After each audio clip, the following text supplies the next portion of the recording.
You got into the safety business because you wanted to protect people, but somewhere along the way, the job started controlling your time, your schedule, your priorities, even your income potential. What if the expertise you've built over the years in the field can give you something more? More freedom, more control, more ownership of your future. I'm Sheldon Primus, the author of 7 Steps to Starting a Profitable Safety Consulting Business and the host of the Safety Consultant Podcast, with more than 350 episodes helping safety professionals become consultants and grow their career. Consulting changed my life. In fact, I'm a full-time RVer, and one consulting contract paid for my home I live in today. Now, I help safety professionals build their own consulting practice through bi-weekly coaching calls, accountability, and personal guidance. But this program isn't for everyone. Start with the Consultant Readiness Audit at sheldon.coach. What if everything we thought we knew about safety was just interference? From the host of the Rated R Safety Show and the founder of Safety FM comes the complete Signal Transmission Trilogy, now available in one powerful edition. Safety, in my opinion, the book that started the conversation. Safety Mutation, where the boundaries of culture, systems, and belief begin to break. And now, Safety Transmission, the final piece of the signal. For the first time, all 3 books are together in one volume. The Signal Transmission Trilogy, Complete Edition. This isn't just about compliance. It's about consciousness. It's about decoding the way we think, lead, and live, inside and outside the system. Whether you've been following the signal since the beginning or you're just now tuning in, this is the version to own. Search Signal Trilogy on Amazon or visit safetyfm.com to get your copy now.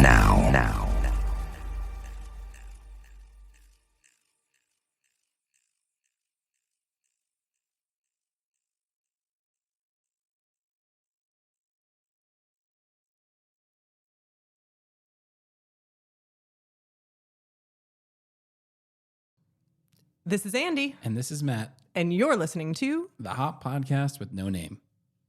What a dumb name. It's so stupid.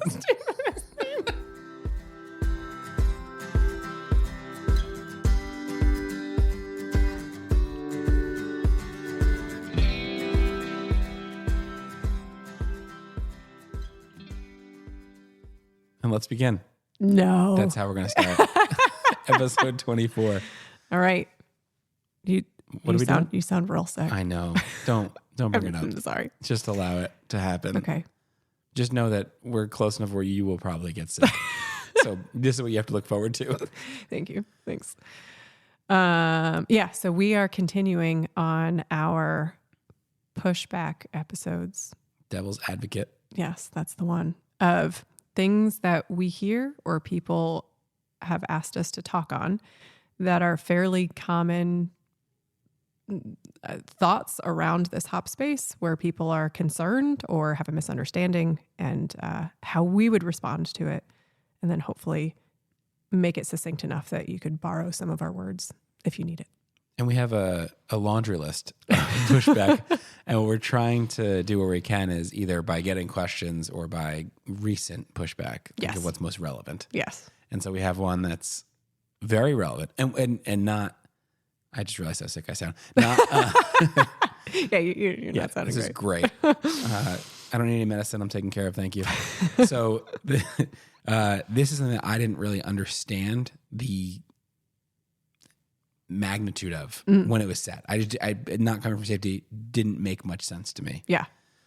And then recent things have happened where I'm like, oh, people are so passionate about this. Yes. And it means so much to them. So I'll allow you to actually say what the pushback is. Yes. All right. So within the last few days, we heard it for probably the 100th time, of someone saying something to the effect of, if you're telling me that all accidents are not preventable, I should quit my job today. Yep. And you can, and they extrapolate it as I truly, it's my mission, it's my passion, is that I believe this to be true, that we can prevent all accidents. And that is my career goal, is to help us get to that place. Yeah. And you just come here on your silly video screen or in person and you say, not all accidents are preventable. What the heck? Yeah. Sorry for swearing. I probably violated a bunch of rules there. Yeah. And so I think that, when people start to learn about this hop space, people will say things like, I know that not all accidents are preventable, right? They'll start to mimic the language that we do use in the hop space, but I'm not sure that we've had like really good conversations around it everywhere. And I certainly know that for some people, that idea that all accidents would not be preventable is very personal for a bunch of reasons. One, it's something that many of us in the safety space have been taught. Like I remember it was one of the first things that I was told as an intern coming into a big company that I needed to understand. Andy, you need to understand that we believe that all accidents are preventable. Like we need you to get on board. Yeah, get on board or you're not going to work here. So we've been indoctrinated into that thought process. And it is a thought process that I feel like brings up this idea of a larger mission, right? And the mission is the idea that no matter what happens, we should always be striving to make things better. And we should never be satisfied with somebody getting injured. When someone gets injured, we want to look at that as a failure, and a failure that we could be doing something better, and that in the future we would work very hard to change something so this type of thing doesn't happen again. That's the mission that's sort of embodied in this idea, at least how I was taught it, of all accidents are preventable. So when you take that phrase away from people, what it can turn into, or what it sounds like to some people, is that we're saying the mission to strive for people not getting injured is not important anymore, or not feasible. And that can be incredibly off-putting. Yeah. And I think it was interesting. People are so passionate about that because it's not coming from a place of personal glory. They truly want to protect everyone they work with. Yeah. That's where it's coming from. Yes. And the idea that they cannot, it hurts. Yeah. It hurts. If you thought that you were going to get to a place where everyone that you worked with, everyone that you cared about, everyone that was a part of your company would be safe, and we're now telling you're never going to get there, it hurts. Right. And so it's this feeling of maybe this belief that there's like a helplessness involved, or like are you saying we shouldn't do anything? Are you saying that no matter how hard I try, we're not going to make any progress? Or are you saying we should just give up, and if somebody gets injured, we just throw up our hands and say, well, it wasn't preventable, so it happens. And I think that's what people hear. And spoiler alert, that's not what we're saying. But that's not what it means. And so I think it's important for us to know what it means. One of the things that it means is the recognition that the idea of prevention is not enough. So it's actually more. We're trying to do more, not less. And the reason why prevention itself is not enough is oftentimes we spend so much focus trying to prevent a loss of control or an incident that we don't accept the reality of the fact that we probably actually will end up in a position where we have lost control. And if we haven't thought about that and put in some design to mitigate for it, well, then we really are going to have some very serious consequences.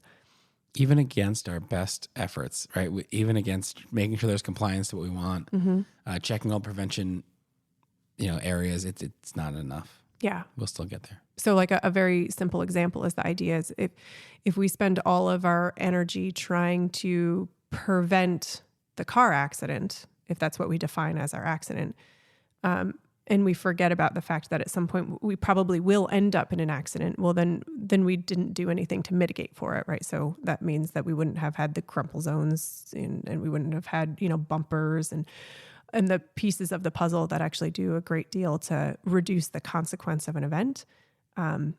That's where we would fall short. And in industry, you actually see this quite a bit.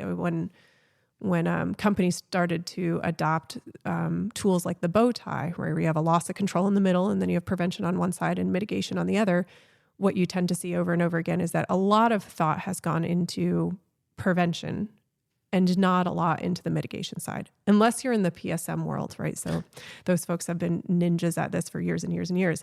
But if it didn't fall into the PSM space, then much of the time, heavy on prevention, not a lot on the mitigation side. So then the question would be, well, why would we focus on mitigation if we can prevent the event entirely?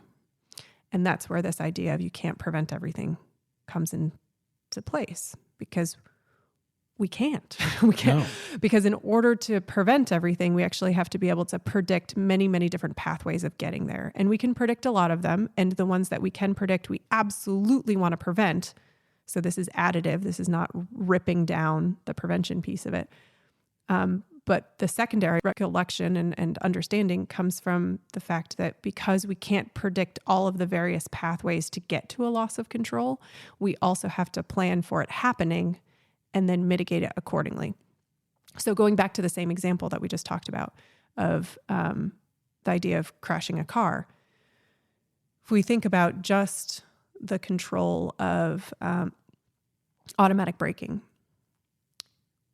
the automatic braking in this case would be considered a mitigation defense. So this would not be prevention for the loss of control.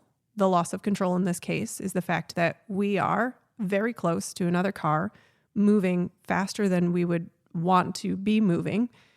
And we are past the point that we as the human would be able to respond appropriately to make sure that you don't get into an accident. So we've already lost control. And now automatic braking kicks in. That automatic braking doesn't care how you got in that position. And that's actually what becomes incredibly valuable about mitigation defenses. So what we're saying is that in designing automatic braking, we didn't have to magically invent every scenario that could get us to a point where we needed assistance in braking. Correct. We just knew that we will at some point need assistance in braking. That's it. Correct. That's it. It's that simple in that regard. Yes. And if we look at it only from the prevention standpoint, then you're trying to imagine all of the various ways that you could get to a place of not braking on time and prevent each of those individually, which would be very, very difficult to do. I really want to see what that looks like. All the ways. I'm picturing the bow tie, by the way, for all of the threats of that. And so in this circumstance, this type of mitigation defense actually allows us not to have to predict all of those various ways. Instead, we can say we just accept that at some point we will be in this position. And when we're in this position, here's how we've mitigated for the effects of it. Which is why that becomes such a powerful thought process of not just trying to predict everything, because in order to prevent something, you have to predict it, but then also taking this recognition that we're going to be there at some point. We'll be in this space of loss of control. Now what? And designing for that accordingly. Look, keep going. You're on a roll. We're building. There's going to be a moment where this all comes together, right? So yeah, in this moment that we're trying to have this conversation with somebody in this leadership space, I think the simple answer is that we're not saying that we don't want to take action to make improvements. We're saying that just trying to prevent an incident is probably not enough. Go on. Just trying to prevent is probably not enough. We also want to accept that at some point we will have some sort of loss of control. And we want to say, when we get there, do we have anything in place to reduce the consequence of getting there? I wish you could see just the one tear that just fell down Matt's face. I thought it was because of something wonderful that I said, but I think it's just because. Wow, you did so great. I moved to tears. It has nothing to do with this cold that I have. A total unrelated event. So I think the question is, what can we go and do? What can we go and try to learn? Yeah.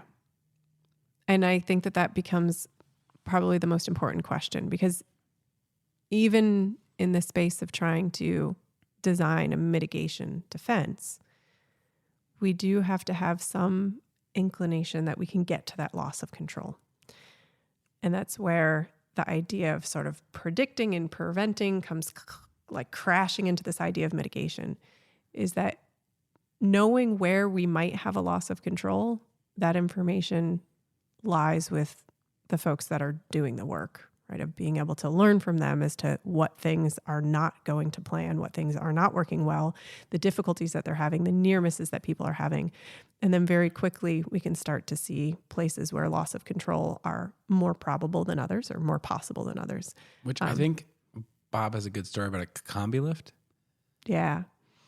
Yeah. This combi lift is this crazy articulating lift. And he was actually doing a learning team about something completely unrelated, right? Like a hand injury, or like a cut with a hand. And when he was talking to folks, they were just sort of talking about how they operate this lift. And somebody very casually said, you know, you have to be careful when that thing rocks up on 2 wheels. It's got 4, by the way.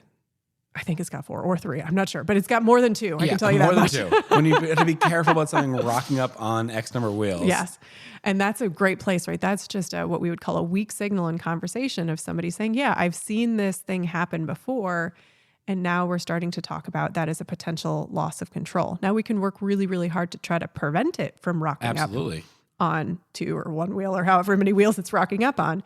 But then we also want to acknowledge the fact that has happened before, and therefore likely is going to happen again. So now what? And when it happens, yeah, and when it rocks too far, then what? Then what?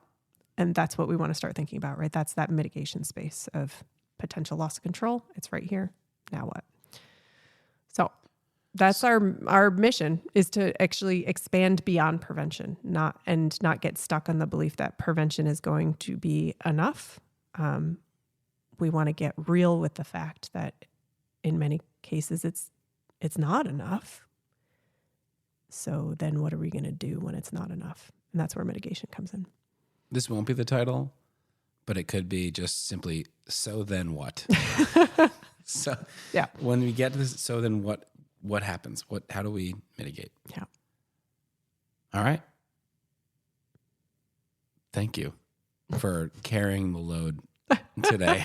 Well, I just coughed into my arm a couple times. I appreciate it, and we'll continue this in a couple weeks. Sounds good.